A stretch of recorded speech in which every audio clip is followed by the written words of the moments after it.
Welcome to Talking Giants, presented by SeatGeek. I'm your host, Bobby Skinner, here with my co-host, Justin Pennick, and our guest co-host, the football grump of the Just Giants podcast, and we are wrapping up our 2023 Senior Bowl coverage. My third year down here, our second year down here all together. Feels like just yesterday we were in this hotel room talking about Mike Kafka as the new offensive coordinator and then breaking down guys like Neil Farrell Jr. of LSU. But it's here, and this whole episode is going to be Senior Bowl recap because there's no news for the Giants right now.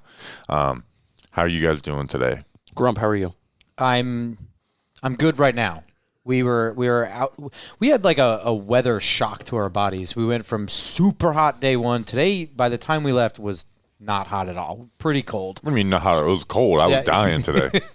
You wore shorts. That was a bold move. I didn't think it'd be this cold. It's like I don't look. I guess I don't look at the weather good enough. But it was a very successful Senior Bowl trip. I mean, we got good evaluations on stuff. Wait, I need to say how I'm doing. I'm doing well. I don't think I'm going to remember this by the time the show ends. So, the highlight of my trip was fist bumping Joe Schoen. Oh yeah, you did. That was. So we left the place. It was the most serendipitous thing ever, right? It's not. But it was so quick. It wasn't like, "Hey, what's going on, Joe?" Fist bump. It was like, "Hey, Joe, what's going on?" Boom, and then like walk right past. Now you see, it wasn't that awkward, and no, I think it wasn't awkward at all. Grump agrees with me. It was smooth. So we're walking out of a little bit of like a sports bar that we went to last night. We actually went to the city like in Mobile, which we usually don't do. So we're walking back to the car. Joe Schoen is walking towards something. He's walking in the opposite direction. I see him at the last second. I don't see him like walking down the street and like, oh, what am I going to do? What am I going to do? I see him at the last second, see that there's a Giants logo on his shirt. If he didn't have anything Giants on, I would have thought that he was just a regular, normal. That's what he looks like. Normal white dude with brown hair. So what's going on, Joe? Brought out the fist. Now, this is also credit to Joe Schoen. Last minute, if somebody did that to me, I would panic. I would miss. I would not know what to do.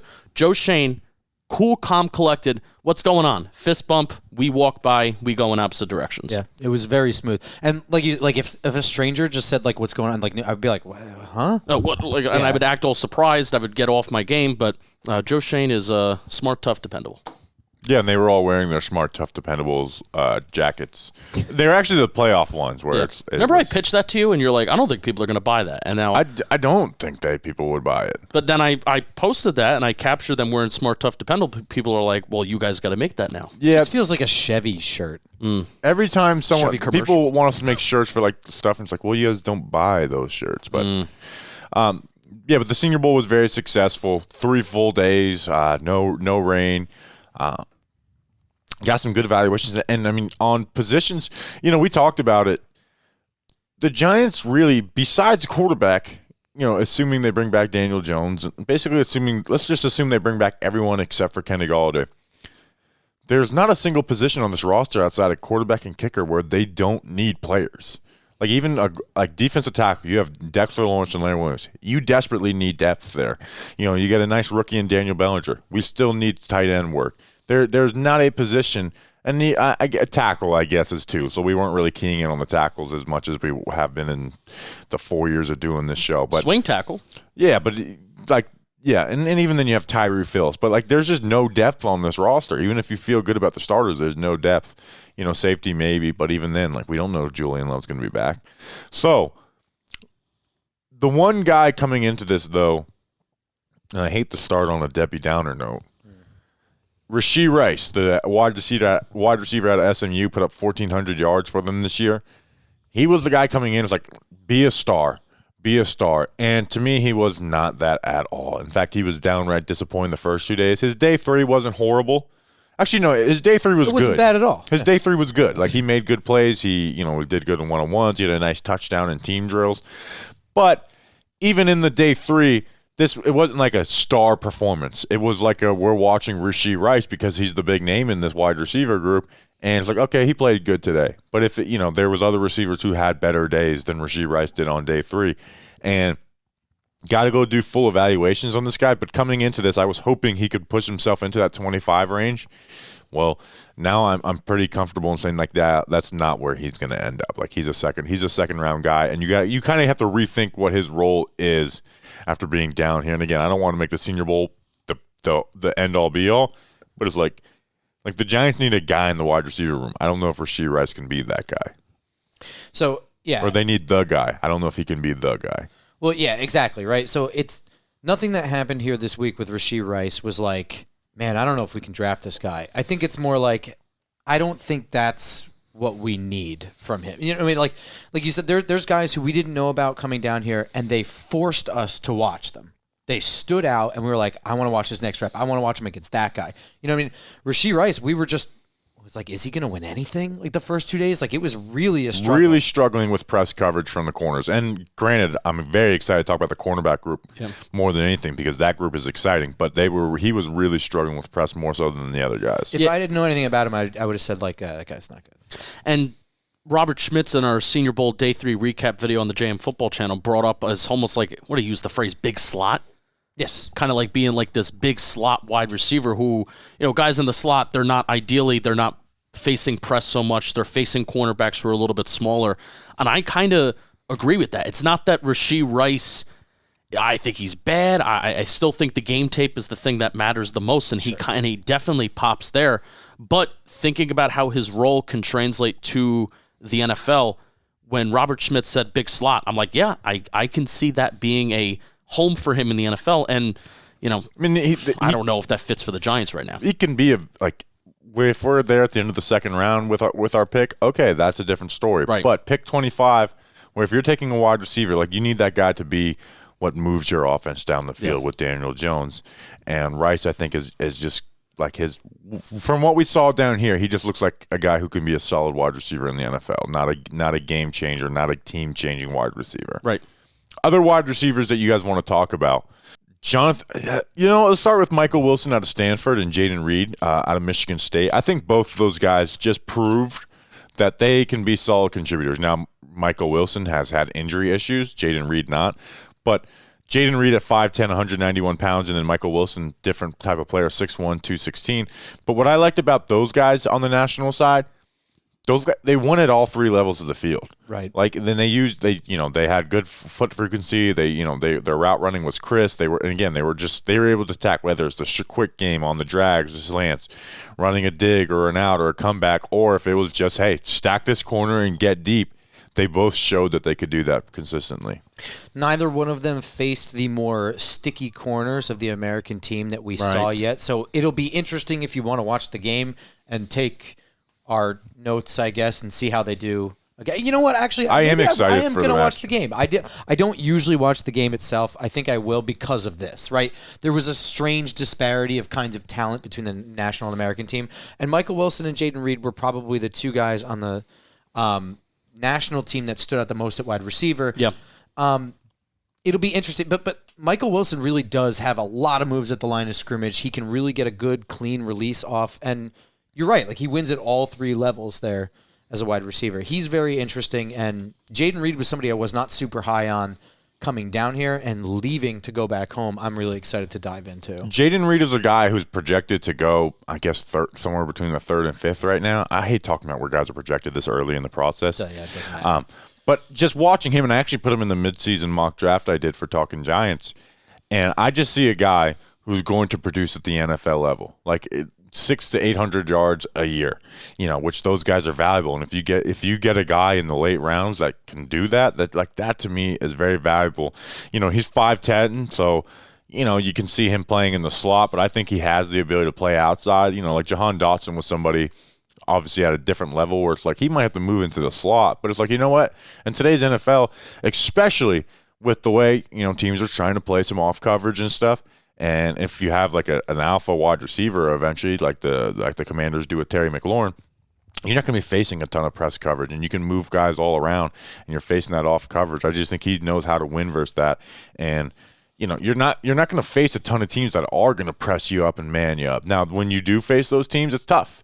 And if you can do that on defense, which I'm very excited about this cornerback group, it's a real advantage because wide receivers are not used to doing it. But for the most part, it's like, how do you win versus zone? How do you sit in the how do you diagnose the zone and sit in the holes? How do you get a corner's hips open when he's playing cover 3 and you want to break in? How do you do it if you want to break out? So I just think Jaden Reed's someone who understands the game and is able to get open consistently. And also with Michael Wilson. Like Michael Wilson, the injury stuff worries me a lot more. So Jaden Reed's someone I like more than Michael Wilson. But Michael Wilson was just consistently making plays for a guy who was 6'1", 216, which is like, okay, like that's a bigger guy, and he's winning with quickness. No Nathaniel Dell today. Tank Dell out of Houston, who put up like 1,400 yards. He's 5'8", 160 pounds. Yeah. Since we've been down here, there's always a wide receiver who just wows you. Dwayne Eskridge out of Western Michigan. Kadarius Toney was one of those guys. Is Tutu Atwell down here too? From Louisville? He might have been a year before I was here.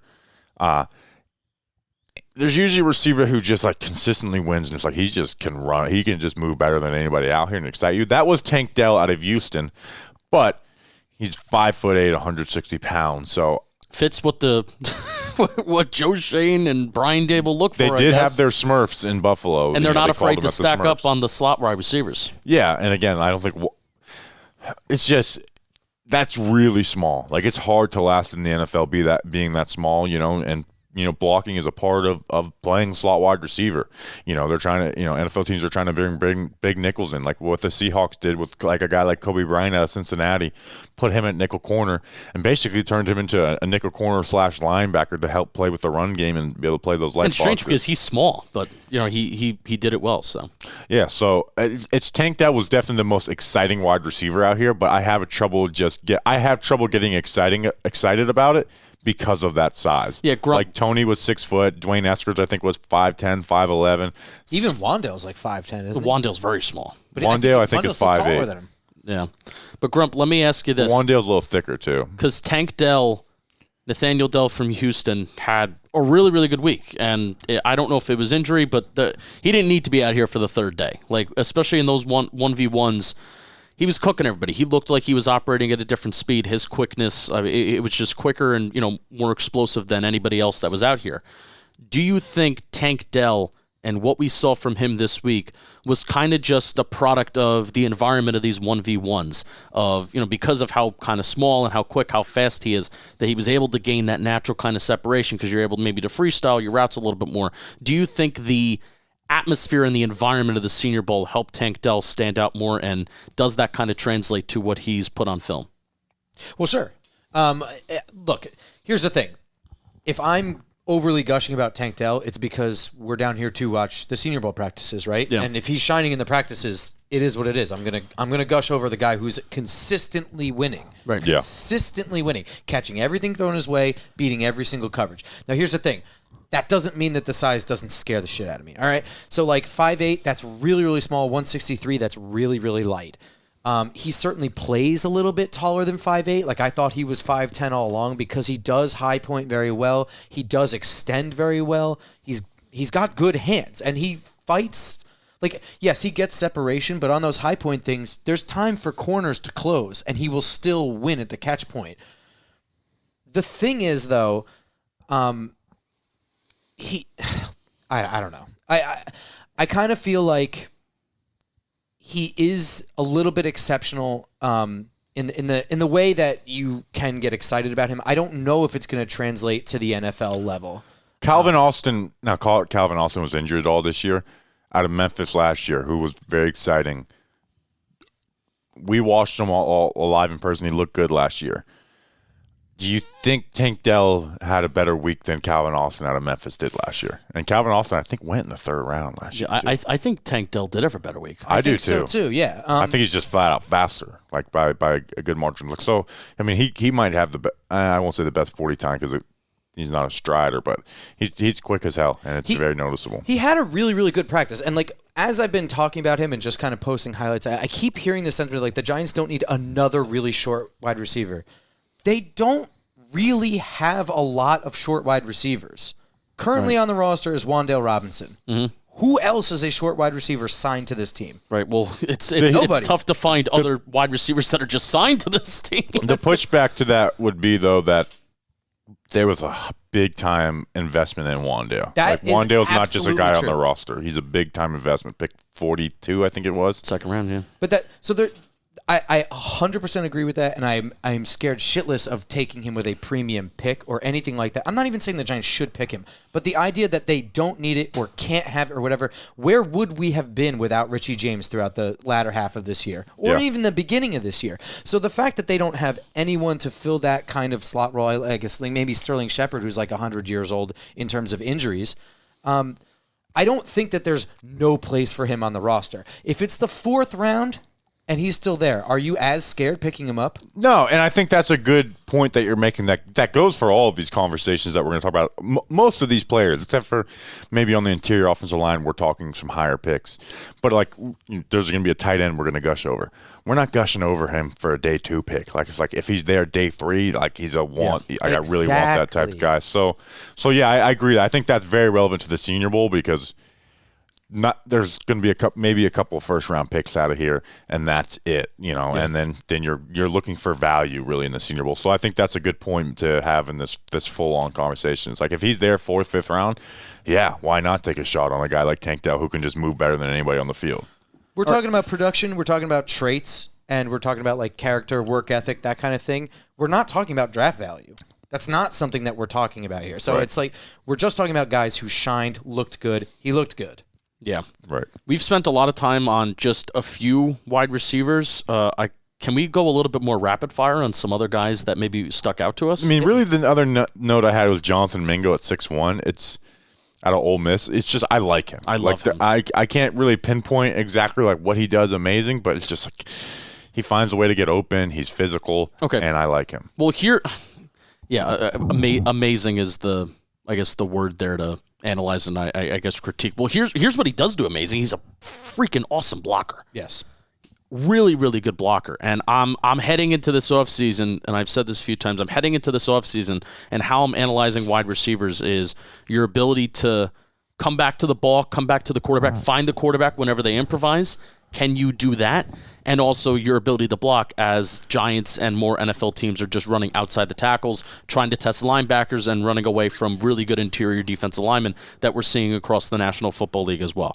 So Jonathan Mingo, he has the size, he has good weight, he's not slow, he's not lethargic, has an ability to go up and locate and catch that football, and I think his route running is good enough for his size with the speed combo. Again, for his size, I think it's solid. So Jonathan Mingo is a guy that I'm just so excited to see how his NFL career plays out. And he also makes like jaw-dropping plays at Ole Miss too. Watch that LSU game from earlier this past year. So I'm really excited to see how Jonathan Mingo's NFL career plays out because he is kind of like an athletic freak by being so big, by being so strong, by being so physical. And he's that big, that strong, not just being a contested catch guy. No, he can move. I mean, on day 2, he had maybe the best route of the day in one-on-ones where he just shook someone. I think it was one of the better corners down here. Julius Brents, I'm pretty sure. Yeah, just shook him on a post route and was wide open. So, yeah. So is there other wide receivers you wanted to hit on before we move to O-line? I'm just going to briefly mention Dontavian Wicks. Kind of weird Virginia wide receiver. He's got some length to him. He's 6'1.5", I think. He's really, really fast. I think he's still kind of growing. Somebody to look out for. I'm not really sure where he fits, but he definitely caught my eye more than once all 3 days. What do you think of Xavier Hutchinson, Justin? I know you were watching him a lot coming into this. Yeah, similar to Rashee Rice, I wanted to be wowed, and I just wasn't wowed. There are some wow plays with Xavier Hutchinson, but there are times where you're watching him on 1v1s and he just disappears and he can't get that separation. We know that he's not naturally fast. Like he's going to win by kind of being a nuanced route runner. And again, Robert Schmitz in that Senior Bowl Day 3 recap video brought up that I think Xavier Hutchinson is just a good football player that when you give him the opportunity to prepare for an opponent on terms of how to take advantage of this corner, that's where Xavier Hutchinson's going to thrive. So hopefully, he has a catch or two or he has some good plays during the Senior Bowl game this weekend. So I'm going to go with, because I just loved Xavier Hutchinson so much heading into this, I'm going to go with that the game tape is going to be the main thing that I'm going to judge him off of. But another guy like Rashee Rice, where I'm just expecting him to pop a little bit more, give me a little bit more juice, and he just did it too inconsistently for me this week. I want to talk about the offensive line, Do it. and we might have those are guys who can challenge for first round picks and definitely second round picks. Yeah. Before that, why don't you talk to us about DraftKings, Justin? Oh, I actually want the football grump to talk to us Or whatever about we're talking about. DraftKings, whatever we're talking about. It's going to be the football grump. I do want to give one more note on the wide receivers. There's a shit ton of other wide receivers that were here that are kind of fun evals heading in, but we just didn't get a chance to touch on right now. Like, you good there? You good there? This is payback for the ketchup bottle. What do you mean payback? It was a 3-hour live stream.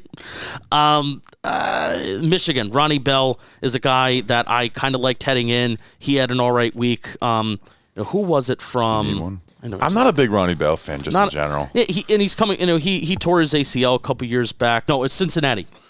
Trey Tucker. Trey Tucker, I thought, had a good week. I didn't do a lot of prep heading into this week, but I thought he had a pretty solid week. So two other guys. There's so many more guys that we didn't even get a chance to touch on. Andre Ovishivas from Princeton coming in, thinking, maybe he can be this year's Christian Watson coming from this small school. He's a track star. Really got slowed with press at the line of scrimmage and he's did learning not have the a good spot week. Still. He's still learning how to play wide receiver. Yeah. I don't know that he has an NFL spot, but he certainly has speed, I guess. I was reading the Draft Network saying that he could be drafted in the second round. I would.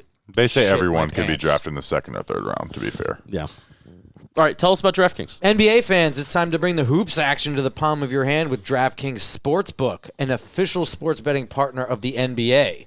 This week, new customers can bet $5 and win $200 in free bets instantly. Plus, for a limited time, all new and existing customers can get a no-sweat same-game parlay every day. Go to DraftKings Sportsbook app today, opt in, and place a same-game parlay on any NBA game, and if it doesn't hit, you'll get a free bet back. Right now, good friends of the show, Nikki Snacks. Disagree, good friends, but they're... Well, the cranky fan. Bad friends. Whoa. They're at a Knicks game right now. I'm sure they're going to be thrown out for throwing bottles onto the court. What's the score? It's the Miami Heat are winning by 1 point with 2 minutes left in the third quarter. So bet on the Heat. Bet on the Knicks. But before you do that, download the app now and sign up with the code WORLD. New customers can bet $5 on the NBA and get $200 in free bets instantly. Only at DraftKings Sportsbook, an official sports betting partner of the NBA, with code WORLD. Minimum age and eligibility restrictions apply. Void in Ohio. See show notes for details. The end. You'll be glad you did. Okay. The end. The end. It was good up until that point. Yeah. Offensive line. Offensive line, baby. Offensive line. And we're only talking interior guys because this is a New York Giants show. All right, let's who was the best offensive lineman just here this week? And might even be the best player here. Is it John Michael Schmitz? Is it JMS? It is John Michael Schmitz out of Minnesota, which you remember when the Giants, do you remember when the Giants were in a lull in the middle of the season and I started peeking at some draft work?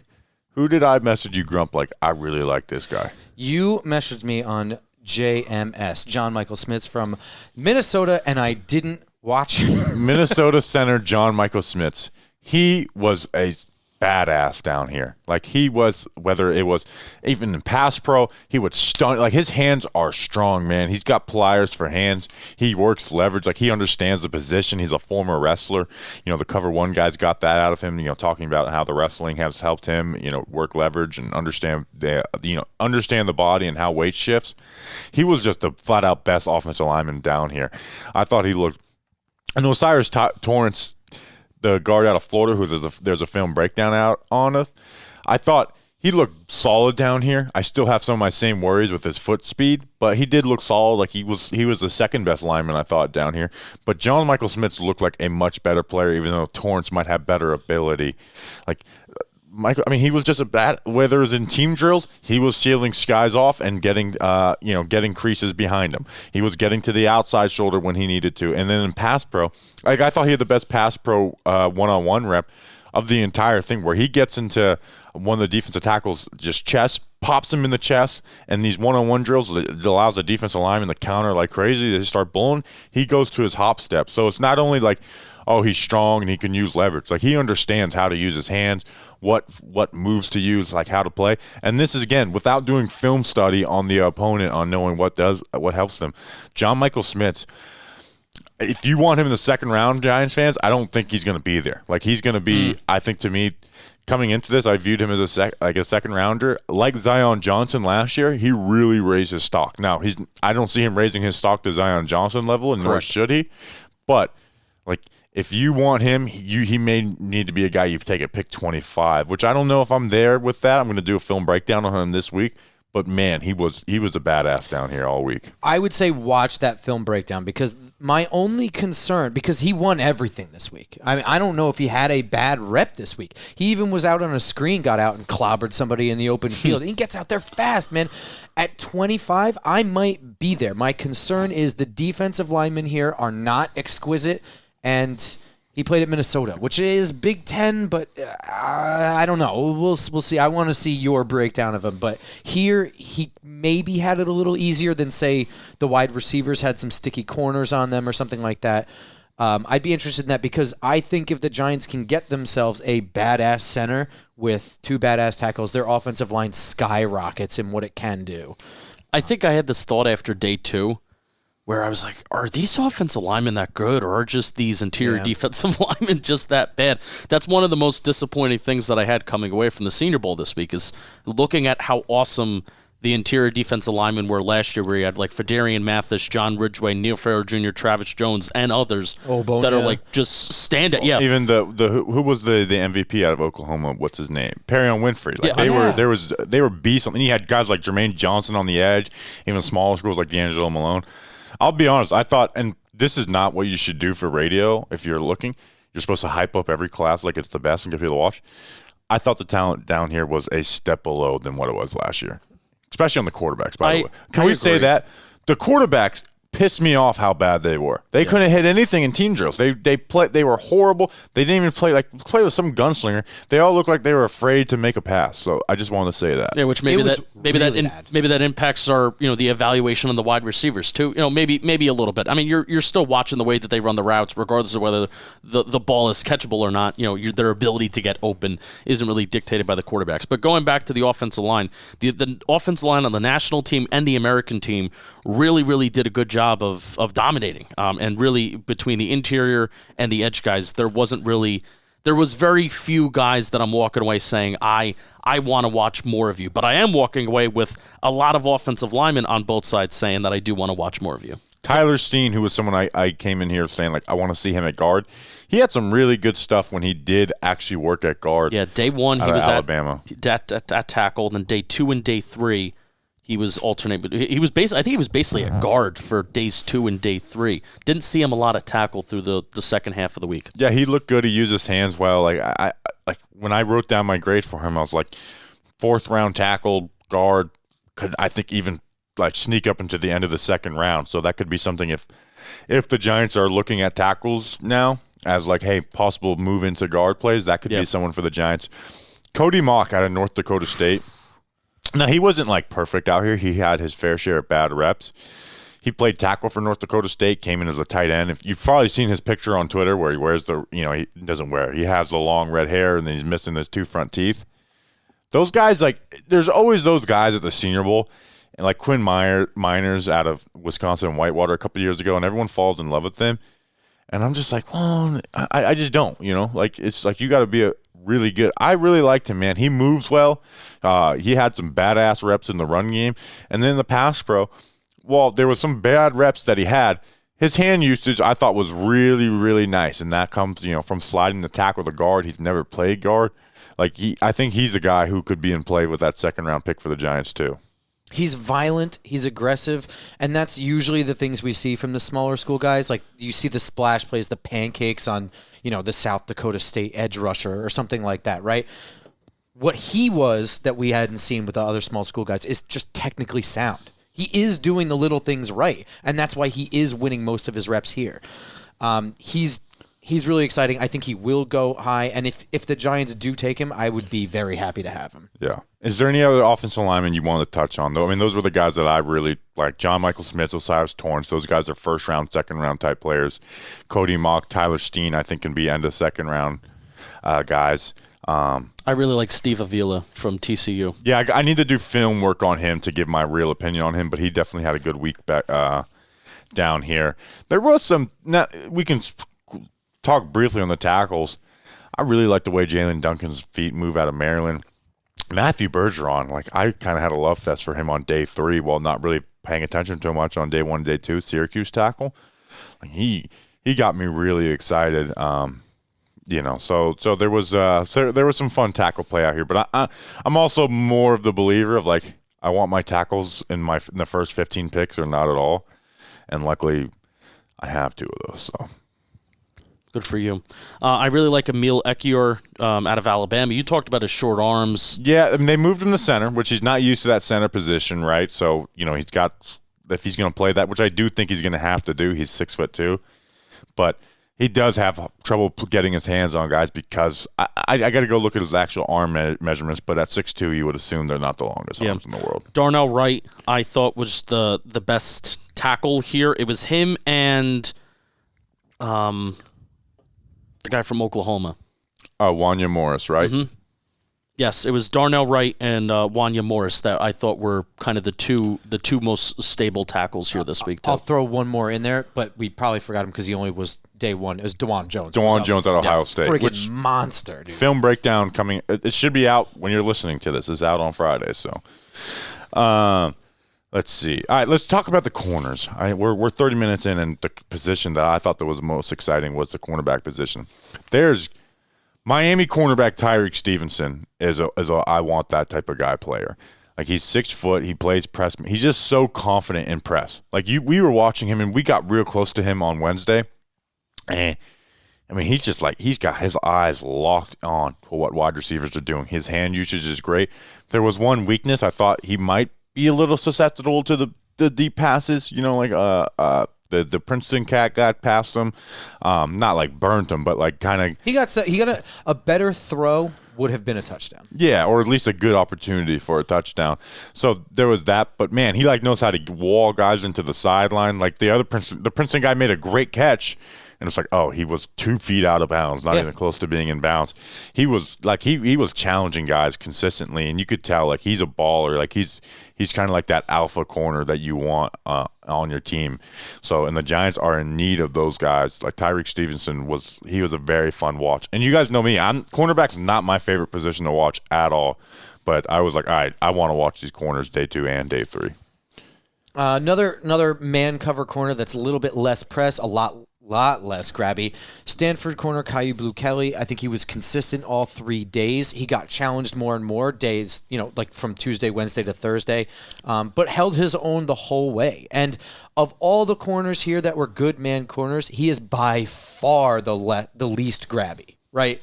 He'll just stay in the hip pocket and he'll trail really well. He has good closing speed. I think he might be. I don't even know if we're going to be able to see this on like Stanford film, but I think he might have a very good ability to just naturally bait quarterbacks into making bad throws. Yeah, he's like someone like you said. He's not going to come up and try and grab you and throw you off your track, but he just played really well consistently. I was impressed with him. A guy I need to go watch the film on, but like he just intrigued me when I just first laid eyes on him. South Carolina cornerback Darius Rush. He's 6'2". I don't care what the roster says. He is 6'2", by far like the longest guy out there. He actually had the top speed for on their next gen stats or zebra stats.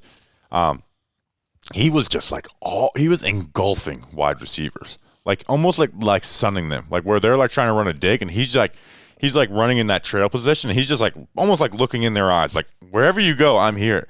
And in one-on-ones where like the ball's always going to be thrown, and the receiver usually can get separation, even if it's like this ball would have been thrown by now or sacked. Was just pass breakup king. He had good route recognition too.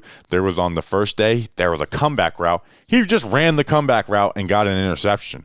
Also, like I wanted to mention Tyreek Stevenson on an over route basically ran like Max Duggan just didn't even throw the ball in one-on-ones, which is insane. So I thought the corners down here shine. Like you said, Caillou Blue Kelly out of Stanford. And there was other guys too, but those were the three that really popped out to me consistently.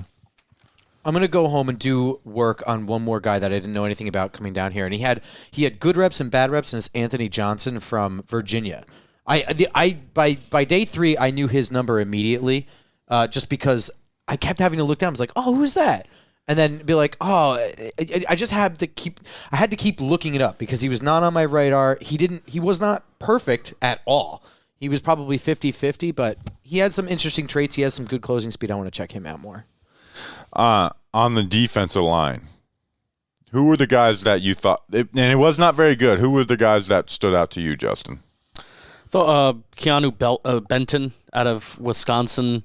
He was a guy that stood out day 1, but kind of faded in the background day 2 and day 3. Grump, who's our friend from Northwestern?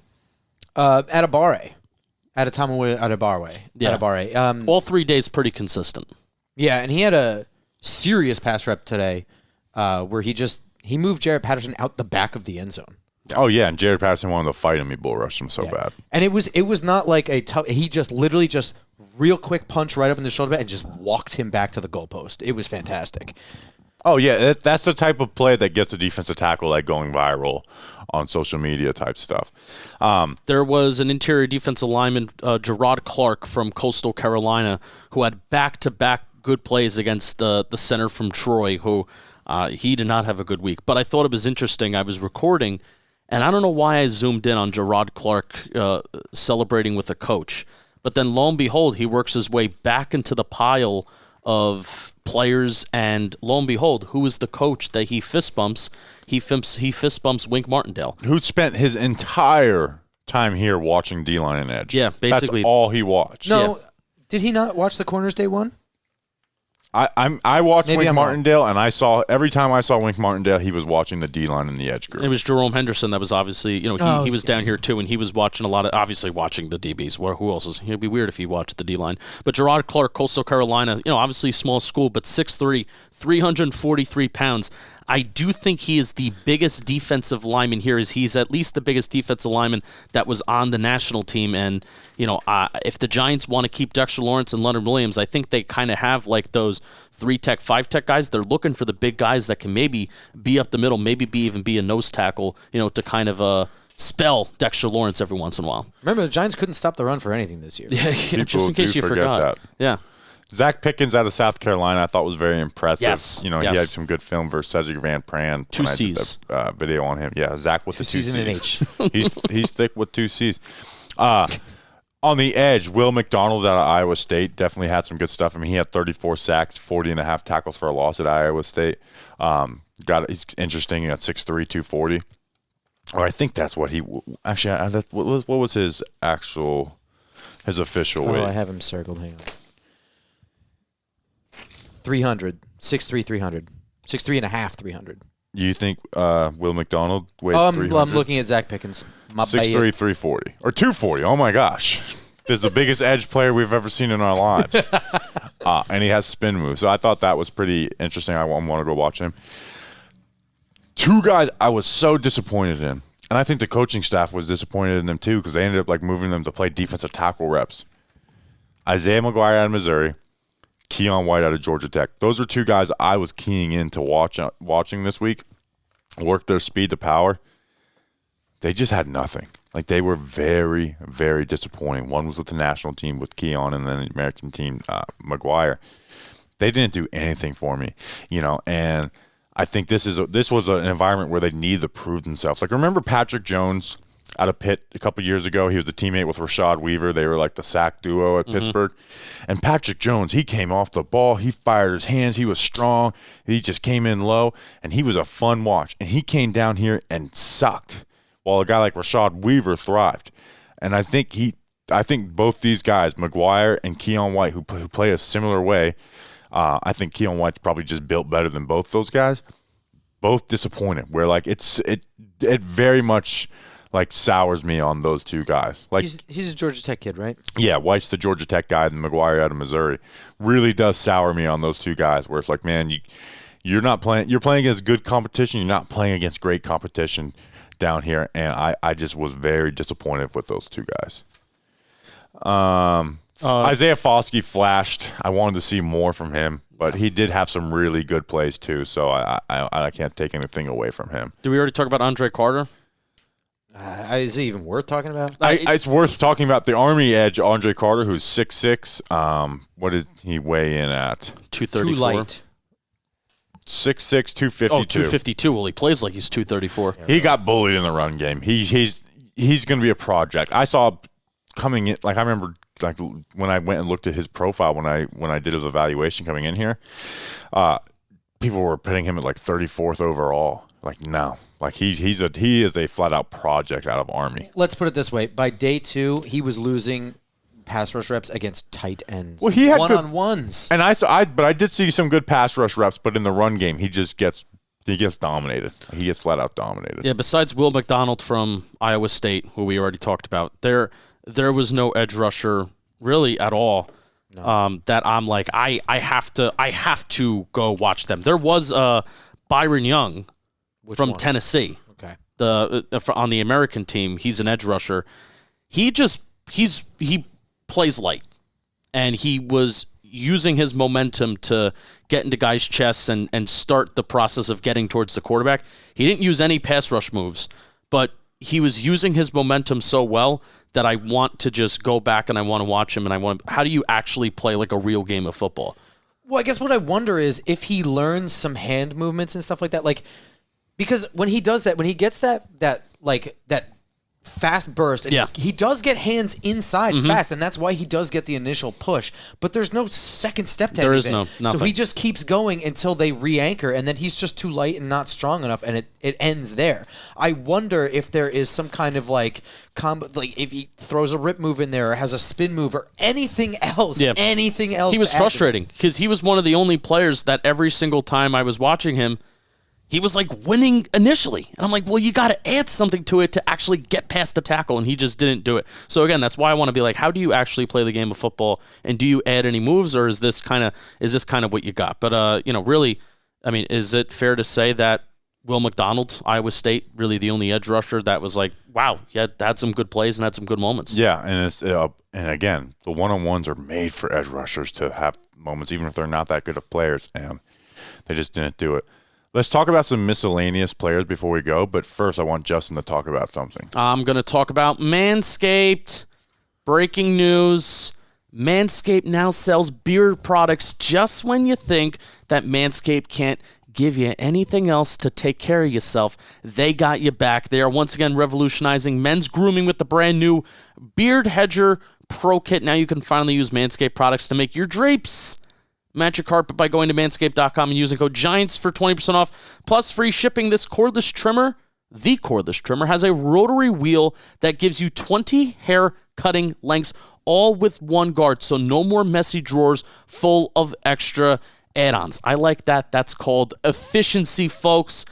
And they have a whole pro kit where there's a beard shampoo and conditioner, there's a beard oil, there's a beard balm that shaves, styles, moisturizes, and tames your beard for a more sculpted look. And the Pro Beard Kit also comes with 3 free gifts: a beard brush, a comb, and scissors to ensure your beard is ready to impress.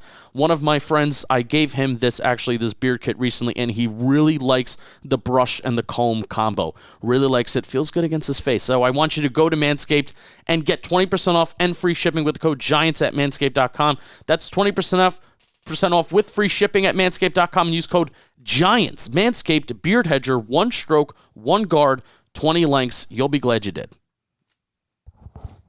You'll be glad you did. You'll be glad you did. Let's talk about my draft or my Senior Bowl crush. Is it Riley Moss? Payne Durham. No, it's not. It's Payne Durham out of tight end. Out of tight end from Purdue. Out of tight end plays Purdue. Just this guy's got me lost for us. No, Payne Durham, the Purdue tight end. We came into this like we were watching some tight end film the day before, And it's like, oh, this guy can do this. This guy can do this. When we watched Payne Durham, it's like, this dude can just flat out block. Like that's and those guys are always needed. And Daniel Bellinger's a good draft pick, but we still need tight end help, right? Durham, he's a blocking machine. And at Purdue, even last year, he had 56 catches, 560 yards, and 8 touchdowns. And then today, we're like, let's watch the tight ends and the linebackers, the safeties. Let's get a look at some of these guys that we haven't really get to watch a ton while we've been down here. He, in one-on-ones, was winning everything. Now, he's slow. He is flat out a slow tight end. But he knows how, at the stem of the route, to position his body, to break away, to use his hands, and he catches everything that comes his way, even if there's a corner or a safety or linebacker glued to him. He finds a way to catch them. Then we go to team drills.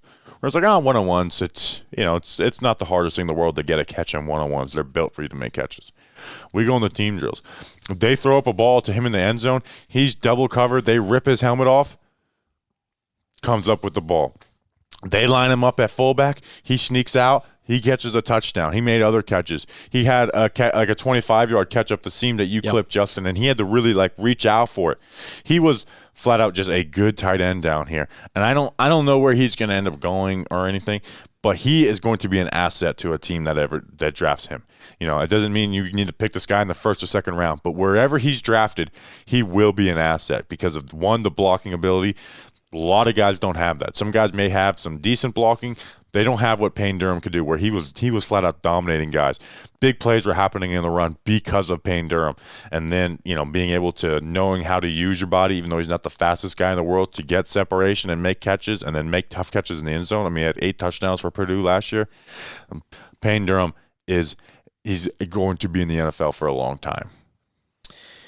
Payne Durham. So, look, I resent the kind of slow tight end thing as a huge knock on him because in my opinion there are different kinds of tight ends out there and they play different roles in an offense. And would the Giants be happy? Would you guys be happy if Dallas Goedert was on the team? Or I don't know, name another slow chain moving tight end. And first of all, funny story about Dallas. Funny story about Dallas Goedert. What's the Dallas tight end's name that I'm blanking on? Not Jake Ferguson. Not Jake Ferguson. Jake Ferguson or Dalton Schultz. Well, even Jason Witten's not fast. But here's the thing. I hate comparing every slow tight end to Jason Witten. I'm just saying. Peyton Hendershot. No, you're talking about Jake Ferguson out of Wisconsin. Is he fast? I guess Dalton Schultz can move. You're thinking of Jake Ferguson, who was down here last year, and me and Justin both loved. But also, let's throw this out there. I punched Dallas Goedert in the face. Anyways, Giants Twitter specifically lost its mind that Payne Durham is slow. He's 258 pounds.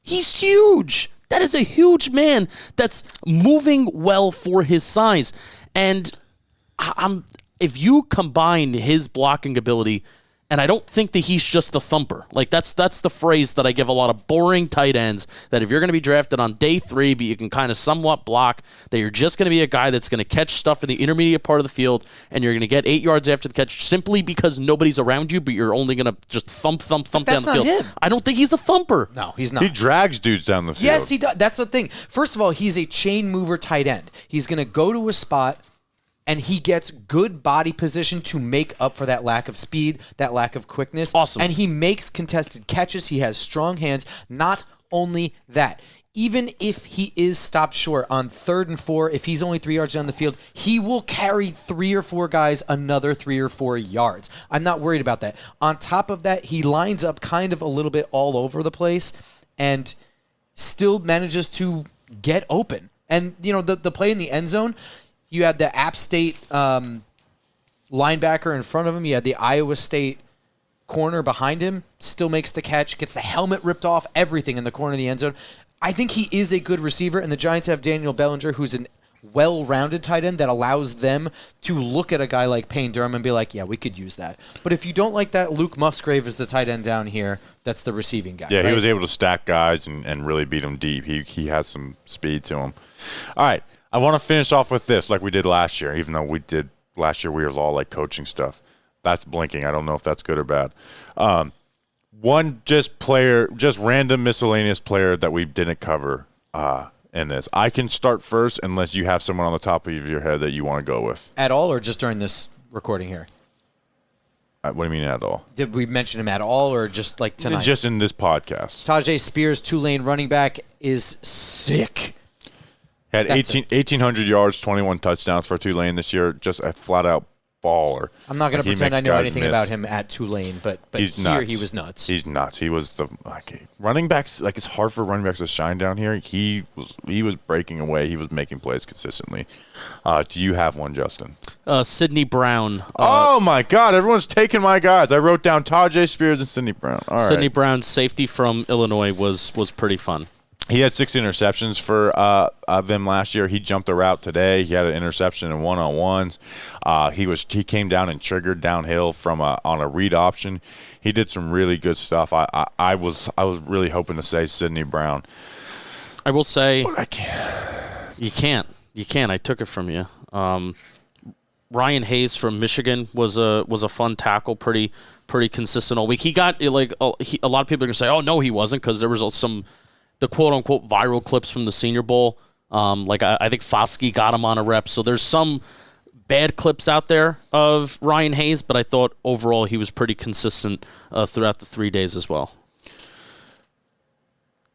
Let's see, anybody else? I was thinking about saying J.L. Skinner, even though I didn't watch J.L. Skinner much, but he did press Davis Allen into the ground. McIntosh? Kenny McIntosh, maybe? See, I did write down Kenny McIntosh, but I like Kenny McIntosh out of Georgia, the running back. I think he's really good. He's got good wiggle. He's got like a nice one cut and go back.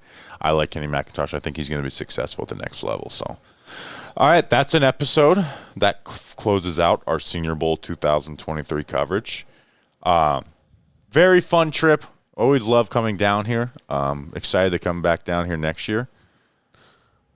Is this the last year in Mobile? I don't know. The listeners got to make it worth it, to be honest. They got to make it worth it because they're starting to put it on NFL Plus.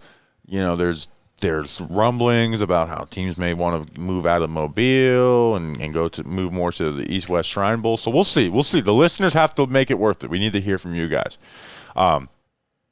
Thank you. Go subscribe to the Just Giants podcast. Link is in the description. Yeah, I was going to say, if we could put the link in the description to your podcast, to Football Grump. Thank you. Always good to bounce off you and join us as the guest co-host on these episodes. You'll be doing some draft stuff with us. Hopefully you'll be on the draft streams with us this year. Should be. You're on the Way Too Early draft preview. And basically our draft content, it's like you become like a third member of Talking Giants. Greg with the third leg. What? Do you not remember that? Miami? Never mind. I thought you were in Miami. I remember that, but I don't know why you brought that up. I don't know. You do a great job. You do a fantastic. No, I seriously mean that. And you're part of the reason why this trip is so fun. Not just because you're a great person, but you're just great. And this is also shout out to Robert Schmitz too, which go check out those. I love Robert Schmitz. Go ahead.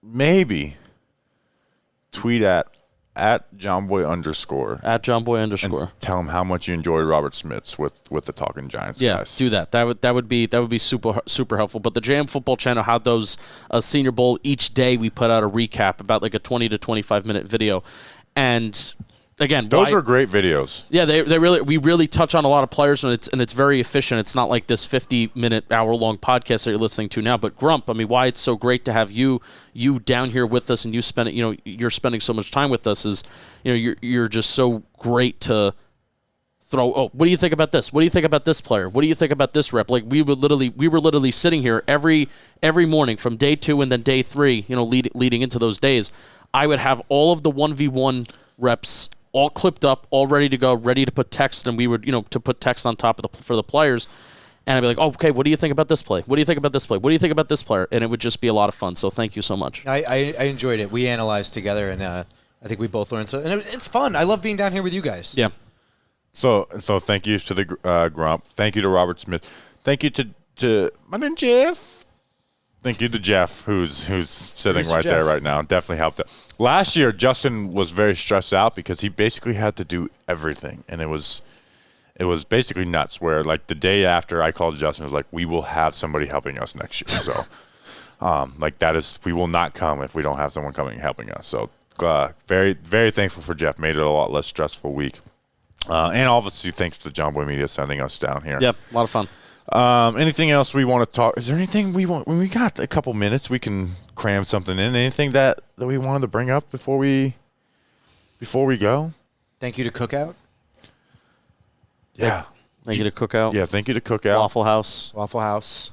A waitress. I'm not going to tell the Waffle House waitress story. Yeah, I'm kind of. She very morbid. She was not having a good time with it. Not but a good January, even though there was only 2 hours left of it. When yeah, she's like, this month can't get any worse. All right, so I guess we are telling it. This month can't get any worse. It's 9 p.m. on January 31st, and what you thought of something really messed up. You're like, it could. Oh, when anyone says like, it's like the. It can't get any worse. It's the Homer Simpson meme where it's like, this is the worst day of my life. And he's like, this is the worst day of your life so far. I was like, oh, it can always get worse. I didn't say that, but I thought it. We were at a barbecue place in like the city of Mobile, and we got offered to go to a Boom Boom. Yeah, I didn't hear that, but I heard the story from you guys. Yeah, and I'm like, I had a 21 Jump Street moment. It's like, is that a code for sex? Yeah, I had a Jackass the movie where they Boom Boom meant pooping your pants. Okay. Tough. We actually last night we just sat there and talked about Jackass for 30 minutes, like how great those guys are. So thank you to Jackass. Yeah, thank you to Jackass. Thank you to Johnny Knoxville, Steve-O, Bam Margera. All right, that's an episode. We will see you guys next week. We'll be back in Alabama next year. Hopefully, let's tell the people that let us know that you want us to come back to Alabama. So we appreciate you guys. I don't want to end this episode because it's like it means we're leaving Alabama. Yeah, I know. I checked into my flight already. I checked into my flight. Did you check into your flight, Jeff? No, I got to check our bags at the airport. So Why can't you do it on the app? this is easier when I'm there. Oh. Taking away everything. Easier to check bags when you're at the airport. Noted. I don't think it is. Anyways, we appreciate you guys. We'll see you then. Until then, let's go Big Blue. Wieners. Is it going to stop Patreon? No.